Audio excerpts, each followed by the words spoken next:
And I'm for electric cars. I have to be, because Elon endorsed me very strongly, Elon. So I have no choice. Great, I'm going to get Elon, and he's great at this. He's going to be our cost cutter. I think he can save trillions, right? He wants to do it so badly. Hi everyone, JJ here. Welcome back. Well, the US election is now over. As we know, Trump won. It was a surprise to many. And as we also know, Elon Musk had a critical role in that, or seemed to.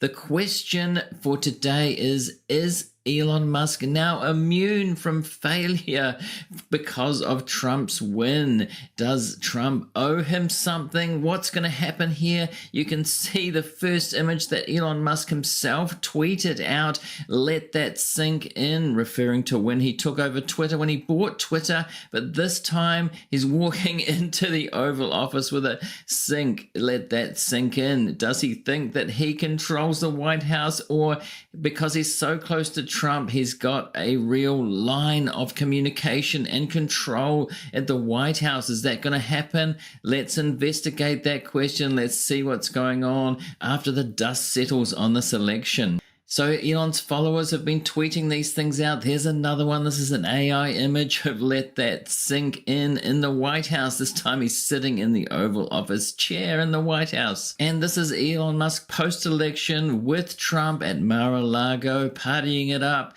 buddy there. So I'm wondering how much they're going to communicate, how much they're going to see each other. They seem like the best of friends now, with Elon contributing to that win. Now I'm going to refer to this Bloomberg article sometimes, the headline being Musk is about to find out what $130 million for Trump gets him. And that's what he contributed to the campaign, about that much. I'm not sure if that's exact. Might have been a little bit less than that, but that's the case. Now they've got a graph here, Musk's wealth during the Biden presidency. You can see it's gone up and down with the Tesla share price, really. So Musk was not happy with the presidency with Biden, especially when Biden didn't invite him to that EV summit. He invited other companies, but not Tesla, and Elon seemed to be really annoyed about that, hold a grudge, and that is said to be one of the main reasons that pushed him over to the right, to the Republicans. That alone, he does seem to hold a grudge for a long time. He didn't like that. He brings it up again and again. He just didn't seem to be able to let it go. Anyway, let's investigate this. What's going on with Musk now? What's going to happen in the presidency? Now it starts off, no billionaire did more to help Trump win the US presidential election than Elon Musk. The Tesla Inc. and SpaceX boss will now find out whether it pays off or if he ends up getting burned. And various people that have been close to Trump have been burned in the past. If you remember back to his presidency before, a lot of people got sacked or quit and could not deal with him, or Trump couldn't deal with them. So will that happen to Elon Musk? It still could end badly. I'll go into that a little bit more later. Musk spent more than $130 million on Trump and down-ballot Republicans in competitive House races, voting him to the highest echelons of donors this election cycle. Now, post-election, we see this headline, Trump's win made Elon Musk $15 billion richer. So he put over $100 million into the campaign, and already Tesla shares have bounced to the tune of $15 billion. That can go up and down, of course, but as a return on investment, that seems pretty good so far. Now, the article says already shares in Tesla are surging. The stock soared as much as 15% in US trading as investors look to cash in on a Trump return to the White House. That was the day after the election. If you're an investor, you would have seen a lot of the stock market surging on sentiment, on emotion after Trump won. There was a big surge in many stocks.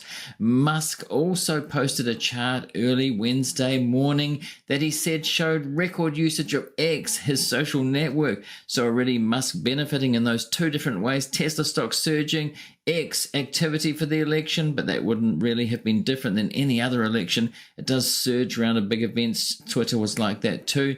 Now about Musk's political agenda, and you would have seen quite a lot of that already if you do follow Musk on Twitter. His 60 to 70 tweets a day have been mostly political in this election campaign. But Musk, whose growing political apparatus has already proven its mettle, will gain more than just an ally in the White House. Trump has vowed to give him an official role cutting government spending, and with it, the power to influence policy and the federal agencies that oversee his vast empire of companies. He's a character. Trump says he's a special guy, he's a super genius, while addressing his supporters overnight. We have to protect our geniuses. We don't have many of them. And Musk himself said here, radical reform in government is coming that will end stifling bureaucracy, insane deficit spending, and return individual freedoms to the people. So it remains to be seen how involved Musk will be. Will Trump let him have an in into government and do things? Musk definitely thinks so. At least he's tweeted as much.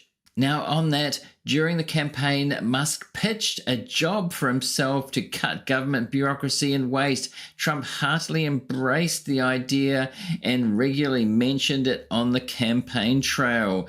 Trump has referred to the position the Secretary of Cost Cutting, while Musk has joked that he'll lead a Department of Government Efficiency, which is Doge, of course. Musk has promoted Dogecoin in the past, and he likes to talk about Doge. This post is from Doge Designer. Now, I do think this might even be one of Musk's alternate accounts, or somebody, an employee that runs it, somebody close to him. Donald Trump on Elon Musk today. I'm going to get Elon Musk. He's going to be our cost cutter. I'm going to get Elon, and he's great at this. He's going to be our cost cutter. I think he can save trillions, right? He wants to do it so badly. I don't think I can get him full time because he's a little bit busy sending rockets up and all the things he does. But he's so much into that. He said the waste in this country is crazy, and we're going to get Elon Musk to be our cost cutter. He's going to do it for zero. He doesn't want anything. But he wants to see this country be great, and he'll do it. And having his endorsement is a great endorsement. Now, if you're getting value out of this video so far, I'd really appreciate it if you remember to hit that like button to help the algorithm to spread it to more people. And do subscribe to if you're new here and you want more of this kind of content in the future. Now, on that cost cutting that Elon could be involved in, he said a few things about this. It involves jobs, of course. If you're going to cut government by that much, the jobs are going to go. And Elon says many people in the government sector could be more productive elsewhere, presumably in private sector. We will reduce a lot of government headcount. We will reduce a lot of government headcount, but we're going to give, I think, like very long severances, like 2 years or something like that. So, look, just go do something else is what we're going to say, and you'll get paid for 2 years. You know, and so you got a lot of time to go and figure out something else to do. It's like the point is not to be cruel or to have people not be able to pay their mortgage or anything. It's just that we just have too many people in the government sector, and that they could be more productive elsewhere. So if he started to cut, say, in the beginning of next year, 2025, when Trump takes over in January, it could be 2 years, so people won't be too disappointed or find somewhere to do, but presumably there'll be a lot of jobs to go. Will they be in defense? Republicans are notoriously big on defense budgets, so he might get some pushback there, and that's a huge budget. Now, after the election, Elon also posted this: America is a nation of builders. Soon you will be free to build. What did he mean by that? Well, he also said this the next day. This is now possible, where a Tesla promoter, an Elon promoter, pumper, said under Trump's FAA, SpaceX could even get Starship Earth-to-Earth approved in a few years, taking people from any city to any other city on Earth in just under an hour. Elon's talked about this before, having SpaceX rockets go like planes instead of planes from one side of the Earth to the other very quickly. And the regulatory problems with this would be insane, you'd have to think. But Elon thinks that maybe with the lack of regulations, if he pushes for it, he pushes Trump for it and deregulates a lot of this, it could happen. Now, this image here shows a rocket taking off with very little in the way of smoke there. If you've ever seen a SpaceX rocket take off or any rocket, there's a lot of pollution, a lot of smoke that comes off that. So if you were in a city, near a city, I can see one in the background there, that could be New York or somewhere. If this was like in New York Harbor or something like that, I don't see how this could actually be possible. Presumably they'd be going all of the time, a lot of noise, a lot of smoke. It does seem a bit far-fetched, but who knows what Elon will push for. On another matter about the military, Elon said, I agree that we should not empower neocon warmongers, neoconservative warmongers. And so this is responding to Ron Paul, as it appears slightly more likely that Donald Trump will secure a second term as US president. The danger of neocons yet again infesting his cabinet and administration is steadily increasing. It will be interesting to see what Trump does about the military situations, the conflicts going on. Will he pull the US away from funding those things? It remains to be seen. Interestingly enough, we had on the Democrats side Liz Cheney, so related to Dick Cheney, and he's known as a neocon. He was in the Bush administration there, in the Iraq War and all of that. So it was interesting to see that she was actually on the other team for this one, which was a bit puzzling. It just shows you how the Democrats are pretty into the military, into the wars. If you look at the history of the last few decades, the Democrats have been just as much supportive of wars and the military conflicts as the Republicans have. So will this Trump administration be different, and will Elon have an influence on that? This is something else that caught my eye about government transparency that Elon said. And of course, WikiLeaks has been very big on that in the past. Julian Assange ended up in prison because of it. Elon said The strong bias with respect to government information should be to make it available to the public. Like, it should be, let's be as transparent as possible, like fully transparent. Unless there's a genuine risk to the country, all information in the government should be public. Now, that makes for good rhetoric, but you'd have to say if it was something about Elon, about something Elon's companies, I'm not sure that he would have that view. He'd probably want to keep it secret. He is all for free speech and free speech absolutist, but there are plenty of examples where he's tried to silence critics rather than have free speech. Now, as it says here, during the campaign, some voters were turned off by Musk's aggressive financial involvement in the election, with that $100 million in America PAC going to Trump to try and influence the election. Let's face it. I believe that the election laws need to change so billionaires like Elon can't buy the election, said Susie Bradrick, a registered Republican in Pennsylvania who voted for Harris on Tuesday. She was particularly upset that a Pennsylvania judge had voided a legal challenge to Musk's $1 million giveaway. The lottery that he was giving away $1 million a day. I must say, not being from America, looking in on this stuff, it does seem quite strange that so much money is involved in politics that wealthy people like Elon can donate through a super PAC to a particular party, and others too, not just him, but there's billions involved. So these wealthy people do seem to be able to influence elections, and it was blatant with Elon this time, absolutely blatant, this kind of thing that he was doing. He wasn't trying to hide it or be secretive about it. I've never seen another billionaire campaign like it, she said, but it worked. Indeed it did. It's like he was playing poker and he put all his chips in, going all in on Trump. If it hadn't worked, it could have been quite different. We could be sitting here saying that Elon, it didn't work and now he's in trouble because there were investigations and probe from his companies and there are many lawsuits. Have that been eased now? Is he immune to all that? There's more about that in a minute. Musk has much to gain financially from the incoming administration. Yes, indeed. He oversees an empire of 6 companies, several of which are highly entangled with the US federal government. That's true. SpaceX has become an increasingly vital partner to NASA and the US Defense Department, with contracts worth billions. Tesla has staked its financial future on developing autonomous robotaxis, a risky pursuit facing serious regulatory hurdles that Musk will be hoping to get over or break away with Trump with some deregulation on things like that, on especially on the safety, being able to put robotaxis on the road perhaps before the other administration, the Democratic administration would allow. Is Trump going to be able to help him with that? Now here we can see, this is from the New York Times a few days ago, a chart of federal contracts that Elon's companies are involved in. We see Tesla there and SpaceX with the many different departments from energy, the state, commerce, veterans affairs, interior, homeland security, agriculture, so many things involved there, and independent agencies as well, including NASA down the bottom to the tune of $11.8 billion.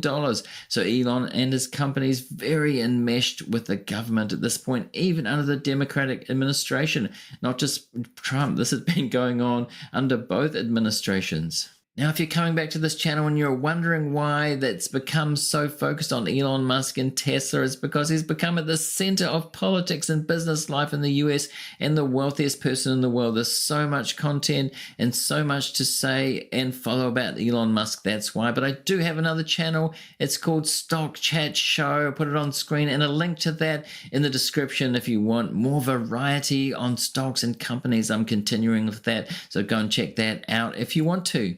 Now this, another article from Clean Technica. The headline is Elon Musk going to get federal policy and approval of robotaxis implemented. Is Trump going to help with that? On the most recent Tesla quarterly conference call, Elon Musk brought up the possibility of creating US policy on self-driving cars. There should be a federal approval process for autonomous vehicles. This would theoretically be through the Federal Motor Vehicle Safety Standards issued by NHTSA, the National Highway Traffic Safety Administration.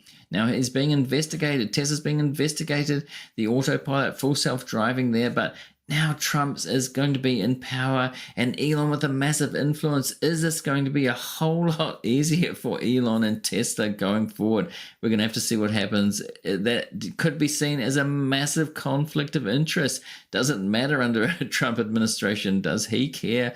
Has Elon got so much power now that it just doesn't matter? Now, a broad remit with the Trump administration would give Tesla, SpaceX, and the ex-boss Elon leverage to reshape federal agencies that both regulate and have the power to investigate his many companies. So that was going on. Is that all going to be eased now?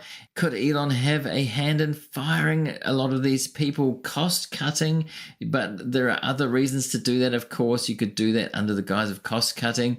He's already said he will try to use whatever power he gets to push for a federal approval process of fully autonomous vehicles. Current rules prevent manufacturers from putting more than a couple thousand cars on the road per year without steering wheels or other controls. So Elon could push for that change to get autonomous driving, to get FSD passed so he can do it. He's already said that he wants to put them in California and Texas first very soon. So he's probably going to push for less regulations at the federal level, at least.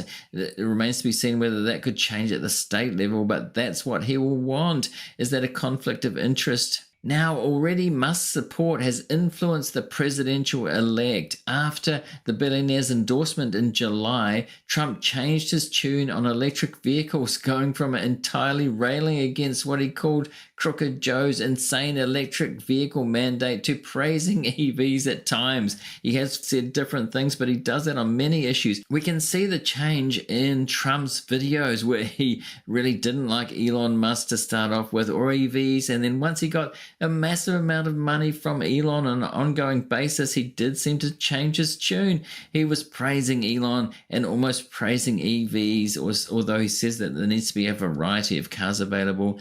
On day one, I will terminate Crooked Joe's ridiculous electric vehicle mandate. They're very expensive and they can all be made in China. They don't work in the cold and they don't go far. Other than that, I think they're wonderful. Let's drive down and get some potatoes from Idaho. Well, sir, that'll be about 6 stops. If you want to drive down to the store to buy clothing, or if you want to do something locally, that's fine. But these cars don't go very far. And they're very expensive. And what we're going to do is you're going to have an electric vehicle if you want it.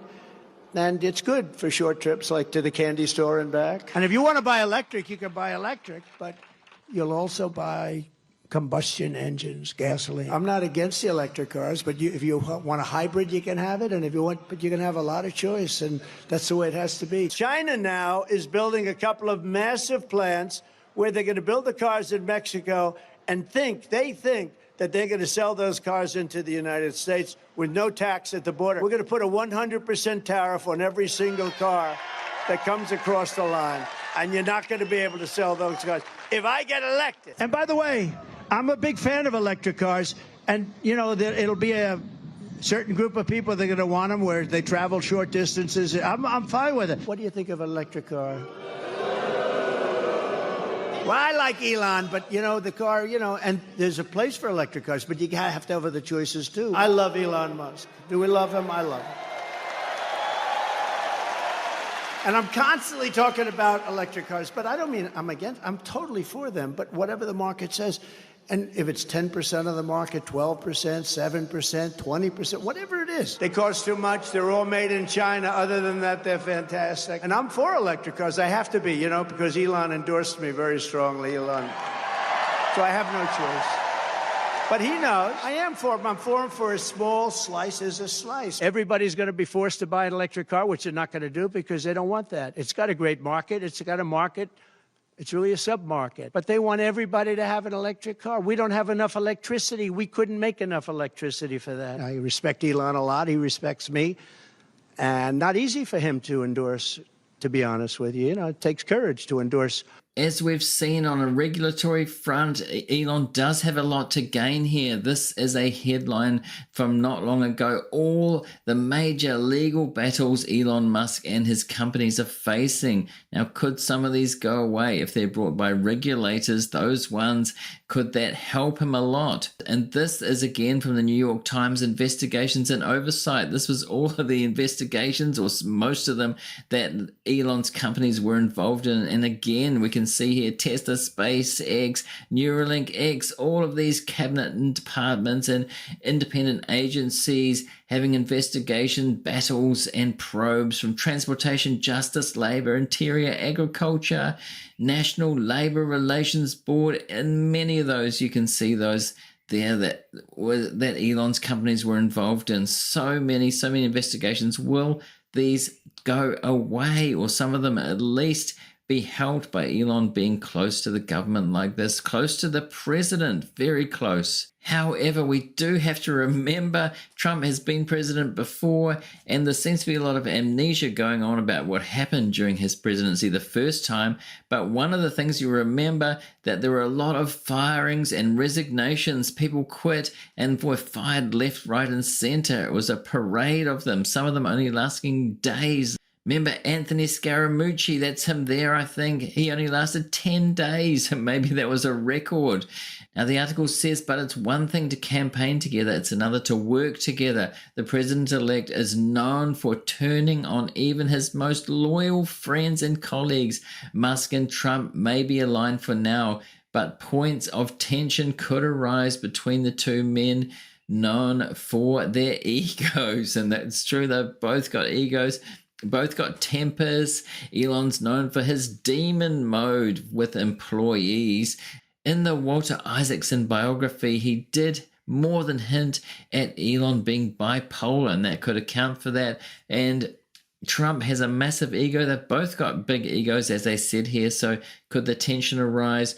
Now, whatever happens between the two, Musk will leave this election cycle with a robust political machine that he can use to not only bolster his businesses, but also his pet policies. And that, of course, is America PAC here. It's not going away. America PAC is going to keep going after the election, Musk said on an X Spaces on Tuesday. Musk said the group is preparing for the midterms and any intermediate elections at the district attorney and sort of judicial levels. So it's going to keep going. his money and influence on politics has worked this time around. As I said, he put all of his chips on the table, went all in for Trump, and it worked. Maybe if it didn't work, he would have pulled back again. Musk went all in, super high profile, and it worked. And now he's close to the president. Will he influence things?